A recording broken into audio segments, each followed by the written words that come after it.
কাপড়কে শিকল দিয়ে আমার সামনে টেনে নিয়ে যেতে চাইছে।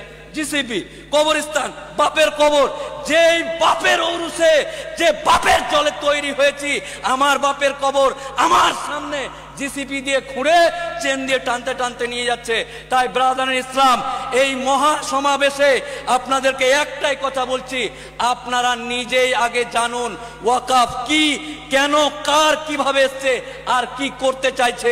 রাজনৈতিক দ্বন্দ্ব ভুলে গিয়ে তৃণমূল করা মুসলমান, কংগ্রেস করা মুসলমান, আইএসএফ করা মুসলমান, পয়সার লোভে বিজেপি করা মুসলমান, সবাইকে রাজনৈতিক চাদর খুলে দিয়ে ওয়াকাফের কথা হবে। তৃণমূল থাক, কংগ্রেস থাক, সিপিএম থাক, আইএসএফ থাক, চল বাপের কবর বাঁচাতে হবে। নারায়ে তাকবীর, নারায়ে তাকবীর। শ্যামল বাবু বা আমার অমুসলিম ভাইরা জানে না যে আমরা এসছি কি জন্য। ওরা ভাবছে মোদি যেটা করেছে ওইটা ভালো করেছে। আপনাকে ক্লিয়ার করে দিই শ্যামল বাবু, দীপঙ্কর বাবু, আপনাকে ক্লিয়ার করে দিই, মুসলিম সম্প্রদায়ের মানুষ আপনার লগ্ন দেখে, ডেট দেখে, সিঁদুর পরিয়ে যে মেয়েটাকে বিয়ে করেছেন, আমরা ওই বউটাকে কেড়ে নেওয়ার আন্দোলন করছি না।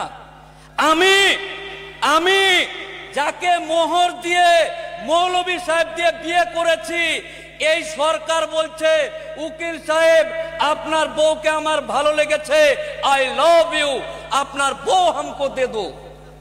ঠিক তেমনি আমার বাপের, আমার পূর্বপুরুষের দেওয়া জমিতে ওয়াকফ সম্পত্তিকে বলছে এই জমিগুলো আমাদেরকে দে।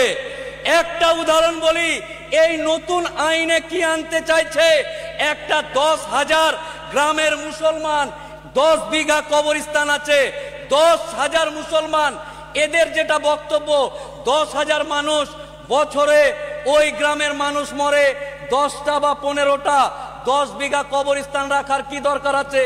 মুসলমান সমাজ, আমার বাপ দাদুরা নবাবের ছেড়ে যাওয়া বংশধর, কবরস্থান নিব চাচাজি, আপনার জমি অনেক আছে, আমাদের এলাকায় কবরস্থান, যে কবরটাতে মাটি দিই জল উঠে যায়, আল্লাহ আপনাকে সম্পত্তি দিয়েছে, কবরস্থানের জন্য জমি দেন। বললো ঠিক আছে, যা নিয়ে নে। তো আমরা নবাবের ছেড়ে যাওয়া বংশধর কৃপণতা না করে কবরস্থান করেছি 10 বিঘার, মাজার করেছি 100 বিঘার, মসজিদ করেছি 600 বিঘার। এই সম্পত্তিগুলোতে এই আইনে বলছে একটা গ্রামে 10,000 লোক, 10টা 20টা মরে, ফালতু ফালতু দামি জায়গাগুলো কবরস্থান করে রেখে দিয়েছে। আপনারা যেহেতু এক গ্রামে 10,000 মরে 4-5 জন বা 10 জন, 4 কাঠা ঘেরে নেন, আর বাকিটা সরকার নিয়ে ওখানে টোটো স্ট্যান্ড, গাড়ির বাস স্ট্যান্ড আর টোটো ভুটভুটি আর পানের দোকান খুলবে। আমার বাপ যেখানে সাহিত্য আছে, আমার দাদু যেখানে সাহিত্য আছে, এই সরকার চক্রান্ত করে ওই কবরস্থানের মধ্যে এই গাড়ির চাকা, টোটোর চাকা আর পানের পিঠ ফেলতে চাইছে।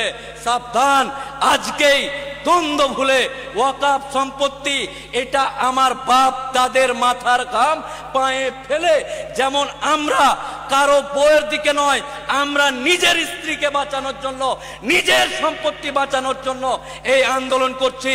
আমার অমুসলিম ভাই সহ ভারতবর্ষের সমস্ত জনসাধারণ তারা যেন আমাদেরকে ভুল না বুঝে। আজকে মসজিদ ডিএমকে পাওয়ার দিচ্ছে, ডিএম যেতে যেতে যদি মনে করে এই টিপু সুলতান মসজিদটা খুব সুন্দর, এখানে তো মেট্রো হয়ে গেছে, ये মসজিদ हमको दे दो, গব্বর সিং এর মতন ডায়লগ। মোদির লোক এই সরকার বলতে চাইছে এ কালিয়া এ হাত মুঝে দে দে। ঠিক তেমনি ডিএম যদি মনে করে এই মসজিদকে তুলে দিয়ে এখানে বাস স্ট্যান্ড করব, তাহলে ডিএম তাদেরকে বলবে কাগজ দেখা। 600 বছর আগের মসজিদ, 1200 বছর আগের মসজিদ, আমার বাপ দাদুদের তৈরি করা মসজিদ, এই মসজিদ নিজের জান থাকতে কারো হাতে তুলে দিতে চায় না।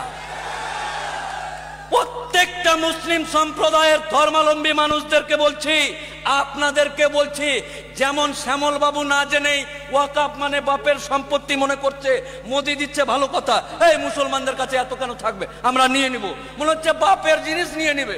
ঠিক তেমনি আপনাদেরকে আমি মোফাক্কেরুল ইসলাম অনুরোধ করে বলছি, আপনারাও গিয়ে ওয়াকফ কি মসজিদের জমি ওয়াকাফ কি কবরস্থান? আরে ওয়াকাফের জন্য একটা আদালত আছে, কোর্ট আছে, উকিল আছে, নির্দিষ্ট পদ্ধতিতে ওয়াকাফ আইন চলে। আজকে স্বাধীনতার পর আমার বাপ রক্ত দিয়েছে, আমার দাদা রক্ত দিয়েছে, এই দেশ, এই পতাকাকে বুকে নিয়ে আমরা ৭০-৭৪ বছর ধরে এই দেশে বাস করছি। হঠাৎ করে একটা সরকার এসে বলছে আমরা তোর বাপের কবরটা নিয়ে নেব, জিসিবি দিয়ে খুঁড়ে আমার বাপের কবরকে শিকল দিয়ে আমার সামনে টেনে নিয়ে যেতে চাইছে। জিসিবি, কবরস্থান, বাপের কবর, যে বাপের ঔরসে, যে বাপের জলে তৈরি হয়েছি, আমার বাপের কবর আমার সামনে জিসিপি দিয়ে খুঁড়ে চেন দিয়ে টানতে টানতে নিয়ে যাচ্ছে। তাই ব্রাদার ইসলাম, এই মহা সমাবেশে আপনাদেরকে একটাই কথা বলছি, আপনারা নিজেই আগে জানুন ওয়াকাফ কি, কেন, কার, কিভাবে এসছে আর কি করতে চাইছে। কারণ আমার চাস্তো ভাইকে জিজ্ঞাসা করছে শ্যামল বাবুর ছেলে দীপঙ্কর, কলকাতায় কি হয়েছিল রে, ওয়াকাফ ওয়াকাফ ওয়াকাফ? হ্যাঁ, আমিও জানি না। তাহলে নিজেও জানে না, ওও জানে না, ভুল বার্তা যাবে। তাই আমরা আগে জানবো ওয়াকাফ কি জিনিস। আগামী দিন যে কোনো রাজনৈতিক দ্বন্দ্ব ভুলে গিয়ে তৃণমূল করা মুসলমান, কংগ্রেস করা মুসলমান, আইএসএফ করা মুসলমান, পয়সার লোভে বিজেপি করা মুসলমান, সবাইকে রাজনৈতিক চাদর খুলে দিয়ে ওয়াকাফের কথা হবে। তৃণমূল থাক, কংগ্রেস থাক, সিপিএম থাক, আইএসএফ থাক, চল বাপের কবর বাঁচাতে হবে। নারায়ে তাকবীর, নারায়ে তাকবীর। আপনারা সকলেই আগামী দিন রাজনৈতিক দ্বন্দ্ব হবে কিসের জন্য? আমার এলাকার রাস্তা হয়নি, স্কুল নাই, এগুলো যেখানে কোরআনের কথা হবে, আল্লাহর কথা হবে, জাত, কওম, ধর্ম, ভাই, মুসলমানের কথা হবে। কোন রাজনৈতিক দ্বন্দ্ব ভুলে গিয়ে আমার যে সমস্ত দায়িত্বশীল ব্যক্তিরা আছে, যেখানে ডাকবে আপনারা উপস্থিত হবেন ইনশাআল্লাহ। কোনো কাহিনী চলবে না, কোনো কাহিনী চলবে না, এক কথায় লাভবাহিক বলে উপস্থিত হতে হবে। সবাইকে আমার ভালোবাসা, শুভেচ্ছা জানিয়ে মহান আল্লাহ তাআলা এই মানুষদের উপর, এই মুসলিম সমাজের উপর যেন আমাদের ভুলের কারণে রহমত না উঠে নেয়, মহান আল্লাহর দরবারে এই আরজি রেখে প্রত্যেকের সুস্বাস্থ্য কামনা করে আমি আমার বক্তব্য শেষ করছি। আসসালামু আলাইকুম ওয়া রাহমাতুল্লাহি ওয়া বারাকাতুহু। শুকরিয়া। আমাদের মধ্যে এইমাত্র উপস্থিত হয়েছেন কলম পত্রিকার সম্পাদক এবং রাজ্য মাইনরিটি